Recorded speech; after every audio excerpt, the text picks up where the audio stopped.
बूढ़ी काकी, जिसके लेखक प्रेमचंद जी हैं, जो जीएसपी बोर्ड के लिए बहुत ही इंपॉर्टेंट लेसन है।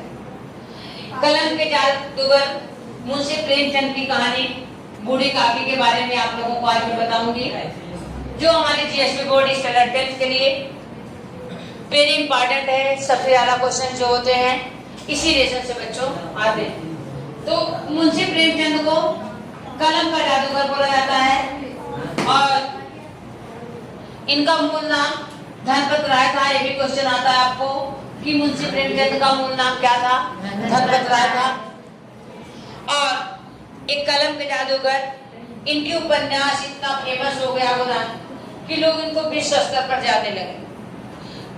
तो इस कहानी में बच्चों बताया गया है कि बूढ़ी काकी का जवान बेटा था, उसकी मृत्यु हो गई और उनकी आप लोग केंद्रीय भाग थोड़ा सा अंडरस्टैंड करेंगे।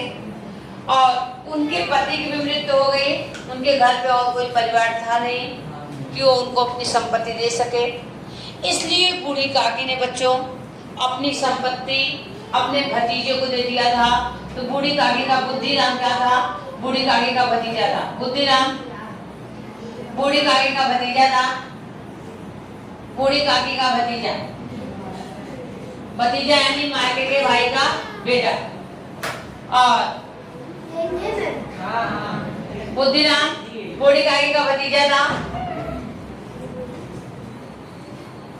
और मैंने बोला रूपा जो थी बुद्धिराम की पत्नी थी। रूपा जो थी बुद्धिराम की पत्नी थी। आपको एक क्वेश्चन वेरी इंपॉर्टेंट, बुद्धिराम की पत्नी आपको एग्जाम में 2025 वाले भी एग्जाम में आया था और इस बार 2026 वाले एग्जाम में सबसे ज्यादा क्वेश्चन बूढ़ी काकी का आया था। हर साल सेक्शन ए में सबसे ज्यादा क्वेश्चन बूढ़ी काकी का ही आता है। सेक्शन सी भी इस लेसन से अटैच होता है व्याकरण में, जैसे समानार्थी, विरुद्धार्थी, मुहावरा, कहा, ये सब चीजें। तो आता है क्वेश्चन कि बूढ़ी काकी के भतीजे का नाम क्या था? बुद्धिराम। या बुद्धिराम बूढ़ी काकी का क्या था? भतीजा। और बुद्धिराम की पत्नी कौन थी? रूपा। और लाडली जो थी इनकी बेटी थी। लाडली बुद्धिराम की बेटी थी। बुद्धिराम की बेटी, बुद्धिराम की बेटी लाडली थी। एंड मुखराम, मुखराम एंड सुखराम, एक बुद्धिराम के दोनों बेटे थे। एक बुद्धिराम के बेटे थे।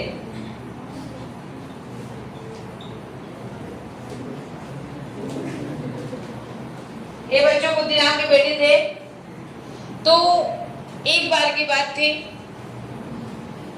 बूढ़ी काकी के पास तो कोई था नहीं, उनके पति की भी मृत्यु हो गई थी, उनके जवान बेटे की, इसलिए उनके पास बेचारे कोई चारा नहीं था, क्या करें। उन्होंने अपनी सारी संपत्ति बूढ़ी काकी ने अपने भतीजे के नाम लिख दिया।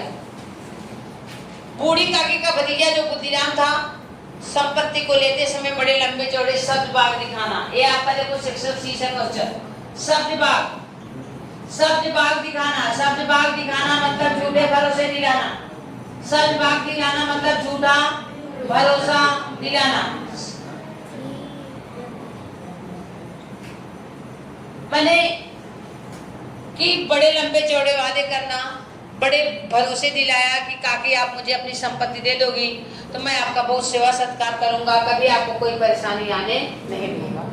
पहले भाई हम लोग को सीधे साधे स्वभाव के रहते थे और इनके पास भी बेचारे को परेशानी था, इन्होंने अपनी संपत्ति दे दी। इनकी संपत्ति का वार्षिक आय बच्चों आता है क्वेश्चन, बूढ़ी काकी की संपत्ति का वार्षिक आय, आय यानी इनकम कितना था उस समय बच्चों? 200 रुपए। 200 रुपए उस जमाने में भाई बहुत था।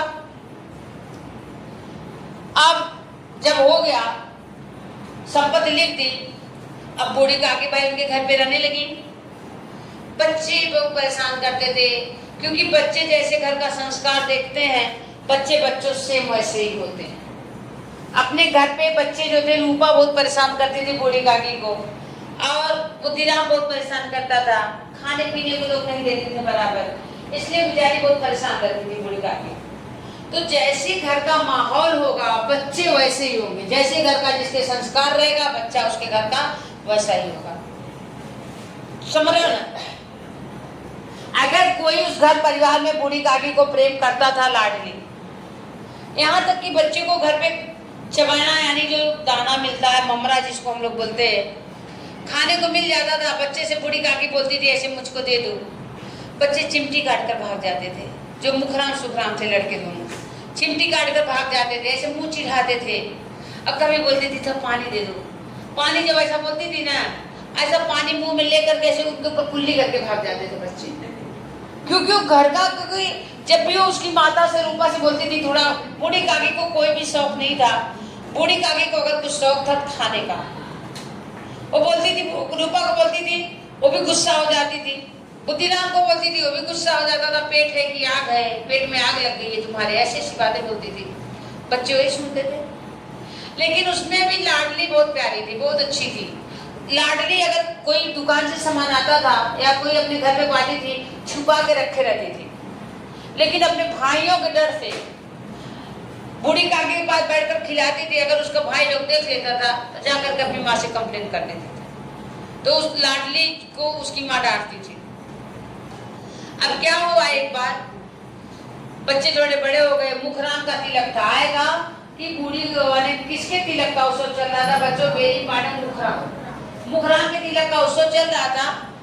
भाई बड़े बड़े रिश्तेदार सब आए, उनके जो भी रिश्तेदार थे, नाव आया, धोबी आया, बैंड बाजे वाले आए, सब लोग आए। रूपा एकदम बिजी, कभी इस कमरे में जाती, कभी उस कमरे में जाती, कभी भंडार गृह यानी जहाँ खाना पीना का सब व्यवस्था रखा रहता था, जाती थी, एकदम बिजी थी। बूढ़ी काकी एक बेचारी अंधेर कोठरी में बैठी हुई थी और सोच रही थी कि मतलब कि कुछ खाना ना मिले। तब से भाई कड़ाह चढ़ गया, पूड़ी बनने लगी, कचौड़ी बनने लगी, रायता बनने लगा, सब्जी मसालेदार बनने लगी। बूढ़ी काकी की स्वाद इंद्रियां जो थी गुदगुदाने लगी। स्वाद इंद्रियां मतलब उनके मुंह में पानी आ जा रहा था। वो जो स्वाद, जैसे पूड़ी बनी उसकी महक आ जा रही थी, कचौड़ी बनी उसके, जैसे बच्चे होते उनके मुंह पानी आ जाता है, वैसे उनको भी आ जा रहा था। और वो क्या कि मतलब कि चल तो बात ही नहीं थी, खिसकते खिसकते कड़ा के पास आकर बैठ गए। रूपा देखी एकदम गुस्सा से लाल हो गई, बोले अरे पेट है कि आग है, मतलब ये तुम्हारा अभी कोई खाया नहीं पिया नहीं, भगवान को चढ़ाया नहीं, आ गई। अब भाई बेचारी सब लोगों के सामने किसी का ऐसा बोलो कितना इंसल्ट लगता है, बेचारी चली गई अपने कोटे बोली बिना मतलब का गई। उसकी आंखों में जैसे आंसू थे, लेकिन वो अब शकुन के डर से बच्चों रो नहीं रही थी, क्योंकि घर पे शकुन वाला कार्यक्रम चल रहा था। मुंशी प्रेमचंद ने कहा बुढ़ापा बचपना का पुनरागमन हुआ करता है। इसका मतलब होता है बच्चों, जैसे बच्चे होते, बुढ़ापा बचपना का पुनरागमन हुआ करता है, पुनरागमन हुआ करता है। ये आपको आएगा आशय स्पष्ट करने को। इसका मतलब होता है आएगा आपको एग्जाम में, आशय स्पष्ट करिए, आशय स्पष्ट कीजिए, 2 नंबर का आएगा।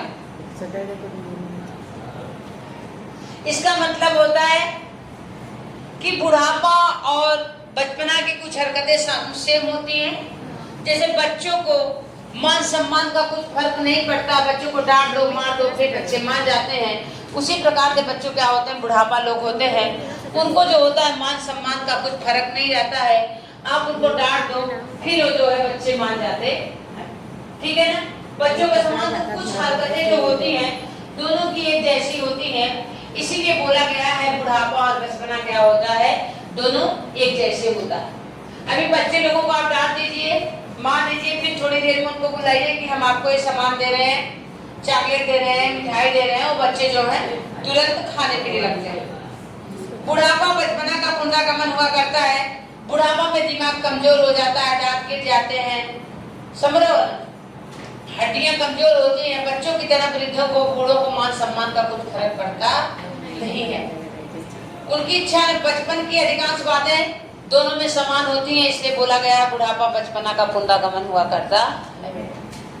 अब एक प्रोग्राम बच्चों चल रहा था, थोड़ी देर बेचारी बैठी थी, सारे लोग भाई सब कार्यक्रम चल रहा था, खाना पीना बन गया, सारे नात रिश्तेदार सब खाना खा लिए, गीत गौनई चल रही थी, समझ लो ना, सब कुछ हो गया। ओके, सारे लोग बैंड बाजे वाले, धोबी नाई जो भी आए थे सब खा लिए, लेकिन बूढ़ी काकी को किसी ने बच्चों खाना नहीं दिया। बहुत देर हो गया। एक बार सोची कि चले देख आए। फिर बेचारी गई वहां पर, सब पंगत में ऐसे खा रहे थे।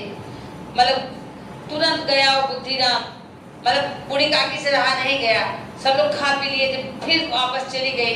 वो बुद्धिराम गया, ऐसे घसीट हाथ पकड़कर घसीटते हुए ला करके अंधेरी कोठरी में पटक दिया।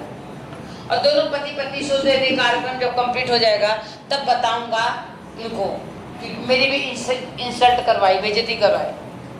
अब आपको बताएं बच्चे, सब लोग खाना पीना खा लिए, सब कुछ हो गया, बूढ़ी काकी को खाना नहीं मिला। ठीक है, वो जब वो अंधेर कोठरी में से पटका जैसे लगी, वो बेहोश हो गई। थोड़ी देर बाद उनको जैसे लगा होश आया और सब लोग सोने चले गए। लाडली अपनी माँ के पास आंगन में सो रही थी। ठीक है, जो अपने हिस्से की पूरी ली पाई थी खाने को बचा के रखी थी और सोच रही थी माँ कितने जल्दी सो जाए। माँ उसकी कुछ देर बाद सो गई। लाडली उठी, बूढ़ी काकी के पास में गई और बोली काकी उठो, पूरी खा लो। काकी ऐसे मतलब जैसे पिटारी कोली ऐसे फटाफट खा ली, खत्म हो गया। बोली कि जाओ अपनी माँ से और मांग कर लाओ। लाडली ने बोला माँ मारेगी, क्योंकि उसको अपनी माँ का बच्चों डर था। बोले मुझको वहां ले चलो जहां सब लोगों ने पत्तलों को खा करके फेंका है। वो बच्ची छोटी थी, वो उनके अभिप्राय को समझ नहीं पाएगी, क्यों ऐसा बोल रही है। एकदम आसमान में एकदम चांदनी रात थी। वो हाथ पकड़ करके वहां पर ले गई जहां पर सब लोगों ने पत्तल को खाकर फेंका था। बच्चों बूढ़ी काकी वहां पर बैठ करके कोई सब्जी छोड़ा था, जैसे होता ना लोग खाना पीना खाते कुछ छोड़ ही देते हैं, कोई पूरी का थोड़ा बहुत छोड़ दिया था। ऐसे चाट कर खाने लगी। बोली वाह कितने स्वादिष्ट खीरे, कितने स्वादिष्ट रायता है, कितनी खस्ता वाली कचौड़ी बनी है। ऐसा कहकर बूढ़ी काकी खाने लगी। अचानक रूपा की आंख खुली, देखी मेरी बेटी मेरे पास में नहीं है। नीचे देखने लगी कहीं गिर तो नहीं गई, नहीं है। फिर देखी कि वहां खड़ी है रूपा। गई रूपा को बच्चों यह दृश्य देख करके उसका हृदय एकदम कांप गया, सन्न रह गई। ये आएगा कि जूठे पत्तलों पर खाते हुए देखकर कौन सन्न रह गया, रूपा। और आई रूपा भंडार गृह में गई, खाना को सुंदर से सजा कर लाई, काकी को दी और ऐसे हाथ जोड़ के ईश्वर के सामने मैंने प्रार्थना करने लगी, हे ईश्वर हमारे इस गलतियों को आप क्षमा करना, हमारे बच्चों को ऐसी बददुआएं न देना। और काकी बोली काकी जिसकी संपत्ति से 200 रुपए वार्षिक आय मिलती थी, जिसकी संपत्ति पे आज मैं इतना ऐसो आराम कर रही हूँ, उसी को हमने खाना नहीं दिया। आप मेरी गलतियों को क्षमा करना, मेरे बच्चों को कोई बददुआएं मत देना। आपको मैं बताऊं बूढ़ी काकी को उन्होंने खाना दिया। बूढ़ी काकी खाना लेकर के खाने लगी। उनके शरीर में जितने रोए थे सदिच्छाएं मतलब आशीर्वाद देने लगे। ठीक है, यही बच्चों कहानी का आपको निचोड़ था कि आपको इससे बहुत सारे क्वेश्चंस आएंगे कि जूठे पत्तलों पर खाता हुआ देखकर कौन सन्न रह गया, रूपा। और अगर कोई भी सुरक्षा कवच का काम कौन करता था, सुरक्षा कवच माने लाडली, सुरक्षा कवच या रक्षा कवच। सुरक्षा कवच कौन था बच्चों, लाडली थी। बुढ़ापा बचपन का पुनर्गमन हुआ करता है। बुढ़ापा में बच्चों लोगों के दांत कमजोर हो जाते हैं, हड्डियां शिथिल पड़ जाती हैं, दिमाग काम करना बंद कर जाता है। जिस प्रकार से बच्चों को मान अपमान का कुछ फर्क नहीं पड़ता, उसी प्रकार बूढ़ों को नहीं पड़ता है। इसीलिए बोला गया है कि बूढ़ा बचपना क्या होता है बच्चों, पुनर्गमन हुआ करता है। एक आएगा लड़कों का बूढ़ों से स्वाभाविक विदेश होता है। ये भी देखिए बहुत ही इंपॉर्टेंट पॉइंट आपको बताया जा रहा है। लड़कों का बूढ़ों से स्वाभाविक विदेश होता है। स्वाभाविक विदेश मतलब विदेश का मतलब होता है दोनों के विचार एक दूसरे से मिलते नहीं है, स्वाभाविक विदेश होता है। अब यहीं पर लड़का आया है तो वहीं पे आ जाएगा आपका लड़का, भाववाचक संज्ञा बनाइए, आप लिख देंगे लड़कपन। सुना है ना, बच्चा, बचपन, बूढ़ा, बुढ़ापा, ये इसी लेसन में सब आए हैं। लड़कों का बूढ़ों से स्वाभाविक विदेश होता है कि लड़के जो होते हैं बच्चों अपने उससे सोचते हैं, और बूढ़े लोग जो होते हैं अपने। लड़कों के और बूढ़ों के दोनों की पीढ़ियों में क्या होता है बच्चों, अंतर होता है। लड़के की सोच अलग होती है, बूढ़े की सोच अलग होती है। इसीलिए दोनों में क्या होता है बच्चों, जमता पड़ता नहीं है। लड़के लोग अपने ढंग से सोचते हैं, बूढ़े लोग अपने ढंग से सोचते हैं, क्योंकि दोनों की पीढ़ियों में अंतर होता है, समझ रहे हो ना।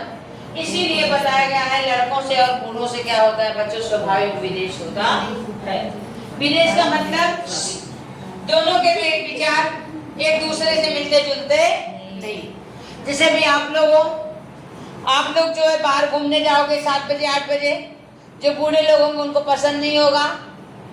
आप लोग अभी एकदम फैशन में रहोगे, बूढ़े लोगों के नहीं भाई ऐसे नहीं रहना है, ये कपड़े नहीं पहनना, ऐसे नहीं करना, वैसे नहीं। उन लोगों की पीढ़ी और आपकी पीढ़ी अंतर है, दोनों के विचार एक दूसरे से मिलते जुलते नहीं है।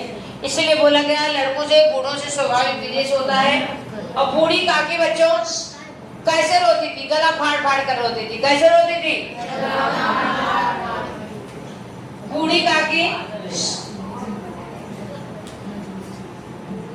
गला फाड़ फाड़ कर रोती थी। गला, अभी देखो बहुत सारे बच्चे निकले सिसक सिसक कर रोती थी, नहीं, बूढ़ी काकी गला फाड़ फाड़ कर, बस ज्यादा बातें नहीं करना है। बूढ़ी काकी कैसे रोती थी, सिसक सिसक नहीं, गला फाड़ फाड़ कर रोती थी, तेजी तेजी। और बुद्धि नाम की बेटी लाडली बूढ़ी काकी के लिए कौन सा कवच का काम करती थी, सुरक्षा। हाँ, आप लोग नहीं बोलो, मैं बोली। रूपा किसकी पत्नी थी, बुद्धिराम। किसने अपने हिस्से की पुड़िया काकी के लिए बचा के रखा था, लाडली। परमात्मा से प्रार्थना कर दो मेरा ये अपराध क्षमा कर दे, वहां पे कौन बोलता है, रूपा। बूढ़ी काकी की संपत्ति कितनी वार्षिक आई थी, 200 रुपए। कुछ इसमें सेक्शन सी से आएंगे, जैसे हृदय संत रह जाना, आश्चर्य पड़ना, नाक कटवाना, बेइज्जती होना, आपे से बाहर होना, गुस्सा होना, आग बबूला होना, गुस्सा होना, शब्द भाग दिखना, झूठा भरोसा दिलाना, ये सब सेक्शन सी में आएगा। भाववाचक संज्ञा आ सकता है सेक्शन सी में, बूढ़ा का बुढ़ापा, लड़का लड़कपन, समझ रहे हो ना, ये सब आप लोगों को भाववाचक संज्ञा में आ सकता है। और गलत का गलती, बेचैन बेचैनी, बूढ़ा बुढ़ापा, बच्चा बचपन, कृतवाचक में आएगा रक्षा रक्षक, सेवा सेवक, धुलाई कौन करता है, धोबी, निर्णय निर्णायक। आपको ऐसे क्वेश्चंस आएंगे सेक्शन सी में भी। सेक्शन सी में आग हो जाना, गुस्सा होना, एक वर्ड आएगा संधि विच्छेद, जब बताया जाएगा ना तब आपको बताया जाएगा कि जैसे व्याकुल वर्ड आया है, ठीक है, भूख उनको बेचैन करती थी, व्याकुल करती थी। तो जब संधि वाला लेसन चलेगा ना, जैसे भी भाववाचक कृतवाचक अपने को अंडरस्टैंड हो रहा है, उसी प्रकार से जब संधि का लेसन चलेगा ना तो कुछ वर्ड इसमें आए, जैसे सद इच्छाएं, संधि है सद प्लस इच्छाएं, उसमें मैं बताऊंगी कि संधि हमको कैसे करना है, ठीक है। तो आप लोगों को बच्चों समझ में आ गया होगा। अगर किसी को कोई भी प्रॉब्लम हो हमें कमेंट के द्वारा बच्चों बताइए। इसकी मैंने बहुत सारे वीडियोस यूट्यूब पर डाले हुए हैं, ये वाले भी वीडियो में बहुत ही जल्द आपको डाल दूंगी। और बोर्ड के लिए लेसन जो है बेलिंग पार्टनर लेसन है, कोई प्रॉब्लम हो तो आप मुझे बताइए। इसके क्वेश्चन आंसर भी पड़े हुए हैं, कुछ टैग डाले गए हैं, उसको भी आप देखिए, क्लिक कीजिए, अगर आपको लेने का हो तो लीजिए। ओके।